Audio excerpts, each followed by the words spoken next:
зборуваме за духот на Охридскиот рамковен договор, значи не можеме да го мериме само квантитативно, колку технички е остварено тој Охридски рамковен договор. Многу е поважно дали суштината сме фатили и поентата од тој Охридски рамковен договор. Во таа насока можам да кажам дека најглавното прашање е дали ние ги извлековме вистинските поуки од тоа крвопролевање. Ако направиме една споредба, можеме да кажеме дека во овие 10 години имаше и подобри, и поквалитетни, и понеквалитетни периоди. Меѓутоа, според мојата проценка, во последните година до две, ние повторно имаме сериозно раздвојување на овие два национализми, и при што морам да кажам дека најглавниот проблем е што партнерите во самата влада го прават тоа. Значи, ВМРО-ДПМН спроведува еден национализам, а реакцијата на тоа ја прави ДУИ. И сега ние имаме на вистина ситуација според мене загрижувачка ако ги анализираме посебно последните 2 години и пак да речеме последната година. Значи, сите овие разлики кои секој ден ги гледаме поотворени и потворени, се поставува прашањето дали нема да бидеме сведоци на некоја нова кулминација на некаква криза. И затоа во таа насока јас можам да кажам дека и македонската страна, и албанската страна, како главна полука од таа криза 2001 година треба да биде дека во Македонија никој веќе нема право на национализам. Ни македонците, ни албанците, ако и сакат и добра иднина на Македонија. Квантитативно да се процени е малце тешко, но е факт дека ние имаме стабилна политичка клима, имаме стабилно општество, но дека меѓуетничките односи се доведени на ниво на хармоничност, факт е дека тоа не се случува и баш поради тој факт ние периодично така во фази имаме некои тензии кои многу брзо генерираат меѓуетнички тензии и тоа е нешто на што треба повеќе акцент да му се даде во идниот период. Затоа што и духот на рамковниот договор, целата поента на рамковниот договор, дури некои решенија кои се дел од рамковниот договор, тежнеат кон формирање на таа меѓуетничка хармонија, која е добра основа и го гарантира натамошниот напредок на општеството и на држава. Мислам дека делумно е произведена една мултиетничка димензија на Република Македонија, која што секако треба да се надополнува, бидејќи самиот рамковен договор е всушност рамка која што мора да се надоградува. Од друга страна, духот на Охридскиот договор некако се изгуби во полза на некоја квантификација, повеќе се гледа колку ќе се вработат, а не суштинските односи меѓу етникумите.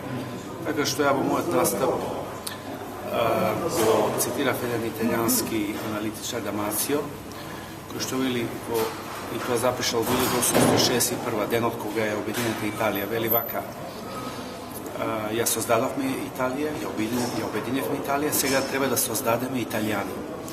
За нас јас би рекол дека 12 години по подпишувањето на Охридскиот договор ја создадовме мултиетничка Македонија, меѓутоа сега треба да создадеме граѓани кои што мултиетнички демократски размислуваат и кои што имаат чувство за државна припадност. Мислам дека во таа насока се и следните, би рекол, чекори за доградување на една држава како што Република Македонија и исполнување на Охридскиот договор. Иако меѓуетничките односи не може да се сведат само на Охридскиот договор, значи постојат и други елементи кои што мора да се добијат. На добар пат ли сме? Па видете, кога имате демагози во општеството, кога имате маргинализирање на овој таков документ како што Охридскиот договор, бидејќи тоа е чин, ствари историски чин, мислам дека патот ќе биде поспорен.